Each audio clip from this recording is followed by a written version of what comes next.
안녕하십니까. 카페애니어 대표 애니어 킴입니다.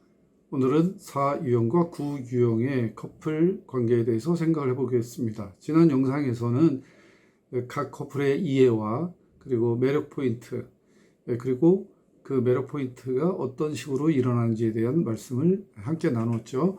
오늘은 이제 갈등을 이제 다뤄보도록 하겠습니다. 4유형하고 9유형하고 그렇게 좋게 관계가 잘 되어서 그래서 잘 되면 좋은데 잘 될 때도 있지만 항상 골이 깊으면 산이 높고 산이 높으면 골이 깊고 관계도 사랑할 때는 꿀이 떨어지지만 또 갈등을 할 때는 그보다 더 큰 쓴 게 없죠.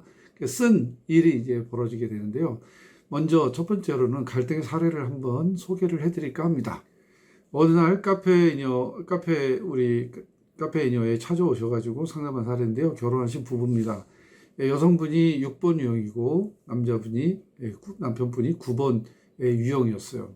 이분은 이제 국문학을 전공하고 학교에 국어 교사로 재직하고 있는 분이셨는데 이분이 이제 굉장히 열심히 이제 노력을 많이 하셔가지고 책도 내시고 수필집도 내고 이제 그렇게 하면서 거기에 대한 애정을 많이 쏟으셨어요.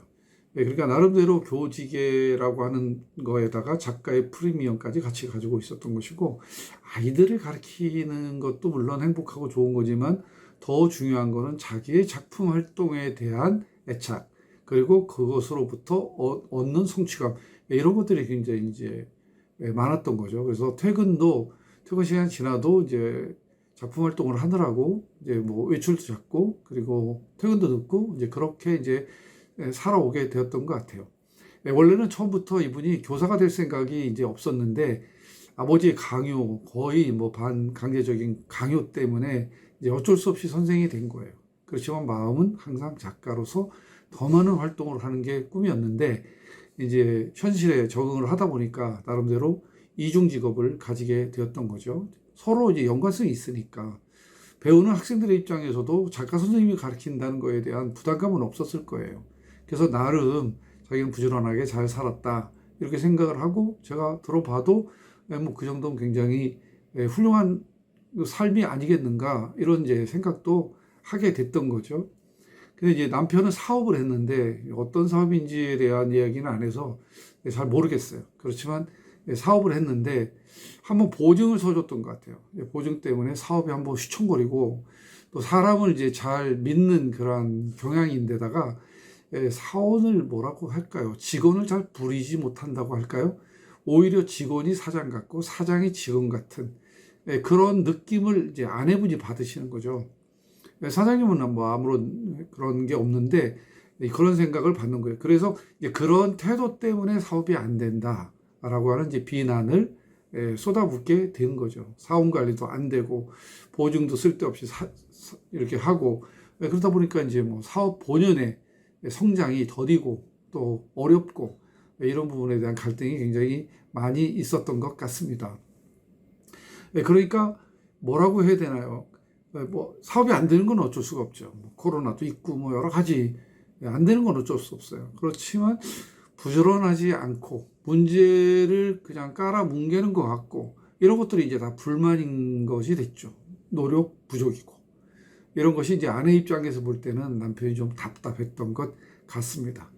근데 한참 이제 아내분의 얘기를 듣고 있다 보니까 이제 남편은 정말 불성실하고 능력도 없고 이런 허수아비 같은 존재라는 생각이 들었는지 남편분은 남편대로 할 말이 굉장히 많더라고요. 그래서 이제 일단 아내분은 한마디도 하지 않고 이제부터 마음을 기울여서 남편분의 얘기를 들어라 이렇게 얘기를 하고 이제 남편분의 얘기를 들었는데 남편분의 어떤 그 아내에 대한 불만 같은 것들을 종합해 보게 되면 그냥 히스테리가 심한 거예요. 히스테리가 심하고 뭐라고 해야 되나요? 신경질이 많고 감정 기복이 심한 데다가 가정에 충실하지 않고 자기 하고 싶은 것만 하고 그러면서 나에 대해서 왜 이렇게 참견을 하느냐 이제 그런 이제 항변 아닌 항변이죠. 그렇게 뭐 아내처럼 꼬치꼬치 따져가지고 그 근거를 대고 몇 월 며칠 날 이런 일이 있었다 뭐 이렇게 얘기는 하지 않지만 그냥 그런 게 자기한테 좀 힘에 겹다 이런 하소연을 이제 하게 된 거죠. 그래서 종합을 해보면 이런 것 같아요. 9번 유형의 스피드 좀 느린 그런 부분, 그 다음에 이제 아내분의 감정 기복, 이런 것이 이제 갈등의 가장 큰 요소로 파도로 덮친 거죠. 그러니까 좀 그때그때 빠르다라고 하는 거는 뭐 사본도 무슨 일을 함에 있어서 그렇게 뭐 빠르다라고 말하기는 좀 쉽지 않아요. 그렇지만 어떤 감정적인 몰입도 이런 것들은 굉장히 빠르니까 감정의 필이 꽂히면 속도가 나니까. 근데 이제 그런 것이 없는 남편이 보조가 잘 안 맞는다 생각하니까 더 답답하게 그렇게 느껴졌겠죠. 어떤 커플이든지 간에 문제가 생겨서 왔을 때는 상대방을 비난을 합니다. 그리고 내 잘못도 있지만 상대방의 잘못이 훨씬 더 많다. 이렇게 얘기를 하기 때문에 냉정해질 필요가 있어요. 흥분을 좀 가라앉히고 상대방의 얘기를 더 많이 듣고 이해하려는 측면은 어떤 것인지를 이제 알아야 되니까요. 이 부부가 훌륭한 거는 일단 왔다는 거죠. 상담가에게 객관적으로 두 부부를 바라보는 공정한 시선을 가지고 있는 상담사한테 왔다는 것이 이제 훌륭한 일인 겁니다. 그래서 이런 것은 4번 유형과 9번 유형의 관계뿐만 아니라 모든 유형에서 상대적인 거니까요. 스피드가 빠른 사람한테는 다 스피드가 늦죠. 감정적으로 기복이 심한 사람은 다른 사람은 다 그냥 감정을 묻어놓고 사는 사람처럼 보이죠.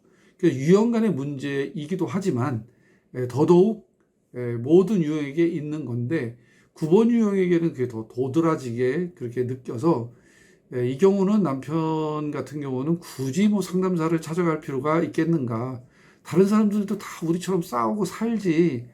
무슨 뭐 특별한 묘책이 있겠느냐. 이렇게 이제 이야기하는 입장이고, 뭐 힘들고 어려우니까 도움을 받아서라도 우리 부부의 남은 날도 굉장히 많은데, 그거를 고쳐야 되지 않겠느냐라고 몸이 달았던 쪽은 아내 쪽이고, 그러니까 아내의 성화에 의해서 남편이 끌려온 그러한 이제 케이스가 되겠습니다. 이렇게 하다 보니까 갈등이 이제 높아진 거죠. 아마 영상에서도 말씀드렸듯이 4번하고 9번은 잘 어울리게 되면 굉장히 궁합이 잘 맞아요. 그런데 이제 갈등이 벌어지게 되면 각자의 약점이 또 도드라지게 나타나게 되는 거죠. 자, 그러면 갈등 해결 방안을 한번 생각해 보겠습니다. 자, 이 부부 같은 경우는 남편은 사업을 하고 아내는 교직에 있으면서 작가 활동을 합니다. 그러니까 중요한 거는 각자의 인생도 중요하기 때문에 남편은 사업을 잘할 수 있도록 아내는 작가 활동과 교직을 잘 병행할 수 있도록 이런 것이 굉장히 중요한 거죠. 4번하고 9번을 이제 봤을 때 셀프 리더십 스킬이 다 부족합니다. 사유형은 감정의 어떤 그 흐름 이런 걸 놓치지 않아야 되기 때문에 프로세스가 좀 약하고요. 실천력도 좀 떨어집니다. 9번 같은 경우는 그렇게 복잡하게 그렇게 디테일한 면을 따지고 계획을 세우고 그대로 간다는 것이 힘이 들어요. 그래서 셀프 리더십이라든지 자기 개발을 책을 통해서 많이 좀 상식을 얻고 그리고 실천을 하고 그리고 뭐 필요하면 세미나라든지 아니면 교육 같은 거에 참여할 것을 제가 권유를 드렸어요. 자기 관리가 잘 안 된다라고 하는 얘기는 자기 감정에 너무 몰입을 한다든지 아니면 이제 시간 관리에 대해서 디테일한 계획을 못 세운다든지 비전 트립 같은 것들이 약하다든지 그런 것들이 전부 다 포함이 되거든요.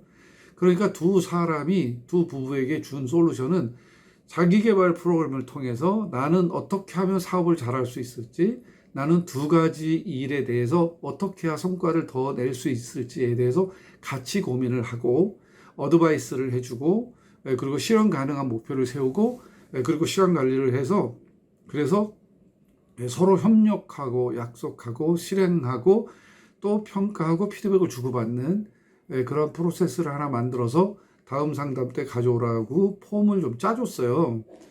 그런데 그 다음에 안 왔어요. 이 부부가 아마 하다가 힘들었든지 뭐 필요가 없다고 생각했는지 모르겠어요. 근데 그게 도움이 되거든요. 두 분 다 프로세서를 만들고 그리고 그걸 실천하고 이제 그런 어떤 짜여진 틀에서 나를 좀 훈련시키거나 트레이닝하는 게 익숙지 않은 거죠. 그런데 이제 정말 이 세상을 살아가면 필요합니다. 그래서 꼭 하시면 회복이 굉장히 많이 좋고요.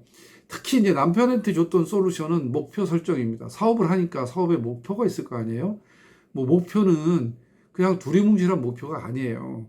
매출을 얼마를 일으키고 거기에서 단기 순이익을 어느 정도나 내가 얻을 수가 있고, 우리의 제품이 다른 회사 제품과 어떻게 똑같고 다르고 가격 대비 성능은 어떤지, 이런 거를 잘 따져서 1년간의 목표를 세우고 또 월별로 목표를 세우고, 이거 다 어느 사업체든지 다 하는 거예요. 없는 거를 하라는 게 아니에요. 다 사업하는 사람 그렇게 합니다. 그러니까 그렇게 하라.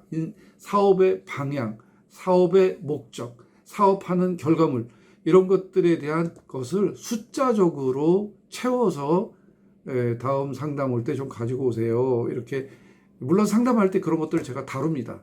그렇지만 그렇게 디테일하게 다룰 수는 없고, 그리고 진술에 의지해야 되기 때문에 제가 했었던 경험 같은 것들을 나눠주면서 이제 폼을 짜드려요. 그리고 한번 해보시고 일주일에 다시 봅시다. 이제 그렇게 해서 그 다음 주에 가지고 왔을 때 해봤더니 어떤 성과가 났는지, 성격에는 맞는지, 보람은 느꼈는지, 이런 것들도 체크를 해서 수정 보완이 이루어지게 되죠. 이런 걸 몇 번만 하면 어떤 유형이든지 상관없이 자기 사업을 효율적으로 할 수 있는 어떤 틀은 이제 마련이 되게 되거든요. 그래서 이제 그런 솔루션을 주었고, 아내한테는 이런 솔루션을 주었습니다. 학교에서 퇴근을 하면 일단 집으로 학교 남아서 그렇게 작품 활동 하지 말고 일단 집으로, 집에 와서 그래서 뭐 그 아내가 해야 될 그런 역할을 좀 하고, 그리고 나서 창작 활동을 또 하고 남편의 지원을 받는 방향으로 그렇게 하라라고 했습니다. 그렇게 한 이유는 뭐냐면, 이제 어떤 그 창작 활동이라는 게 딱 뭐 시간을 짜서 뭐 1시간만 글을 쓰고 말겠다, 이게 안 되잖아요. 어느 날 딱 뭐가 걸리면 진짜 몇 시간도 있을 수가 있는 것이고, 한 줄을 쓰기 위해서 몇 날이 걸릴 수도 있어요. 저도 책을 뭐 여러 권 쓰다 보니까 그런 경험들을 많이 하거든요. 그러니까 그렇게 이제 해야 되는데, 그걸 학교에서 그렇게 하다 보면 집에 들어오는 시간이 굉장히 불규칙해지잖아요. 거기다 만남까지 포함하게 되면 집에 일찍 들어온 날이 거의 없더라고요.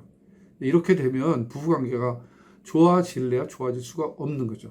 이런 부분에 대해서 많이 좀 생각을 하고 일단 집으로 와라, 이렇게 얘기를 했습니다. 그러니까 한 사람은 사업, 한 사람은 창작활동, 이게 따로 하는 거잖아요. 그리고 부부는 또 같이. 그래서 비전을 공유하고, 그리고 목표가 뭔지, 상대방이 어떤 일을 하는지, 나 이번에 이런 관련된 책을 쓰고 있는데 이게 좀 안 돼, 고민이야, 당신은 할 수 있어, 잘할 거야, 용기를 주고, 사업에 이런 방향으로 나가고 있는데 큰 틀만 얘기하면 되겠죠. 사소한 것까지 얘기할 필요는 없고, 그런데 뭐 잘 되고 있는 것 같아, 잘 될 거야, 그런데 이런 게 부족해, 그러면 또 이제 격려를 하고, 그래서 따로 또 같이 나눠볼 것을 제가 솔루션으로 주었습니다. 이것이 이제 평균적인 4번과 9번 유형의 갈등이 생겼을 때 해결할 수 있는 방안이다라고 생각을 할 수 있겠습니다. 자, 그럼 마지막으로 각 유형에게 팁을 좀 드리도록 하겠습니다. 두 가지씩 드리겠는데요. 4번 유형은 첫째, 너무 다그치면 안 됩니다. 4번 유형이 9번 유형에게. 다그치면 오히려 더 느려져요.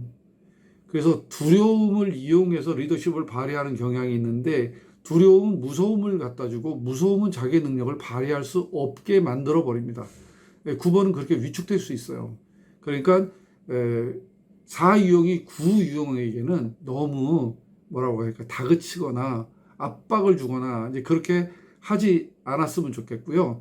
그다음에 뭐 센스가 뭐 있거나 아니면 뭐 바짝바짝하게 아이디어가 돌아가거나, 이제 그런 거는 9번 유형이 하기가 할 수는 있어요. 근데 그거를 뭐 계속해서 요구를 하면 오히려 그냥 스트레스를 굉장히 많이 받습니다. 그 대신 9번이 뭐가 있냐면 꾸준함이 있거든요. 하면 실증을 잘 안 느껴요. 그리고 꾸준하게 그 일을 할 수가 있기 때문에 대부분 대기만성형이라고 하잖아요. 그래서 이제 너무 나무라거나 어떤 감정을 자꾸만 건드리거나 내 감정에 복받쳐가지고 상대방에게 하소연을 하거나 그런 것보다는 길고 오래 갈 수 있도록 그의 성격의 장점을 살려주는 거. 그 첫 번째로 4번 유형에게 드리는 팁이고요. 두 번째는 뭐냐면 감사하는 거예요.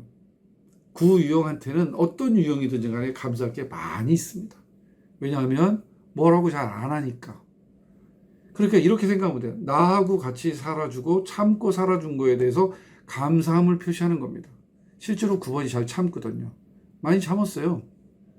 그러니까 그 부분에 대해서 고맙다라고 하는 것들에 대해서 피드백을 돌려주는 것이 9번 유형한테는 굉장히 보람이 될 겁니다. 그리고 조그만 거 같은 거는, 웬만한 거 같은 거는 그냥 넘어가거든요. 다른 사람 같으면 발끈할 수 있는 것도 9번 유형은 뭐 그렇게까지 안 합니다. 잘 참고 인내심이 강하고 하니까 그런 부분에 대해서 감사를 할 때, 그럴 때 9 유형도 그냥 그 감사를 안 줘서 받겠습니까? 또 서로 감사할 수 있게 되고 서로를 이해할 수 있는 활력이 생기게 되겠죠. 그래서 그 두 가지 4번 유형한테 부탁을 드리고요. 9번 유형 같은 경우는 4번 유형한테 4번 유형이 잠깐 예민하다, 감정 기복이 심하다, 그렇게만 공격을 하지 말고 그런 부분에 대해서 그런 부분을 내가 너무 사랑한다. 나한테는 없는 거잖아요. 어떻게 그렇게 감성의 깊이가 있는지, 그리고 그걸 어떻게 표현을 하는지 나로서는 정말 어려운 건데 당신은 그런 걸 너무 잘해서 내가 옆에 있으면서 나는 잘 못하는 거를 내가 개발을 하기도 하고 느끼기도 하고 할 수 있도록 해줘서 역시 고맙다. 당신 같은 사람 만나서 내가 감정을 느끼고 감정적으로도 행복할 수 있는 상황을 만들어서 고맙다라고 하는 것이 첫 번째로 이제 필요할 거고요. 두 번째는 이 가시 같아요, 4번이. 그래서 찌릅니다. 그런데 이제 4번 유형하고 9번 유형이 잘 어울리는 거는 그 따끔한 거를 9번이 조금 덜 느껴요. 다른 유형보다. 다른 유형은 따끔, 왜 그래? 뭐 이렇게 할 수 있다 그러면 9번은 따끔하잖아. 이렇게 이제 얘기할 수 있는 거예요.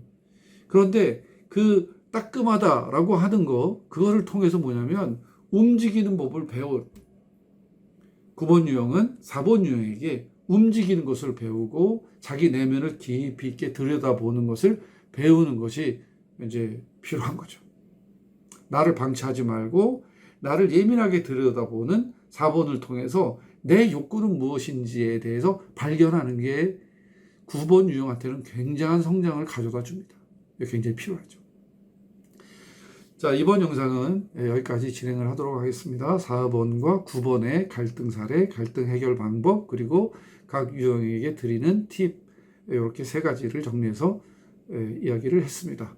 다음 영상은 애니어그램을 가지고 상담을 할 때 어떻게 해야 되느냐라고 하는 부분에 대한 간단하게 정리한 영상을 올리도록 하겠습니다. 그리고 그 영상 다음에는 이제 5유형부터 또 다시 시작해죠. 5, 6, 5, 7, 5, 8, 5, 9 이렇게 하게 되면 5번 유형에 대해서도 다 다루게 되는데 두 가지 영상으로 나눠서 두 가지로 할 겁니다. 그래서 뭐 10분도 되고 뭐 15분도 되고 뭐 이제 그렇게 해서 하나를 하니까 너무 길어가지고 다들 피드백이 좀 짧게 해달라는 피드백이 많이 나와서 일단 두 개로 나눠서 그렇게 올리도록 하겠습니다. 오늘도 감사합니다. 좋은 관계, 좋은 커플, 행복한 인생 되십시오. 감사합니다.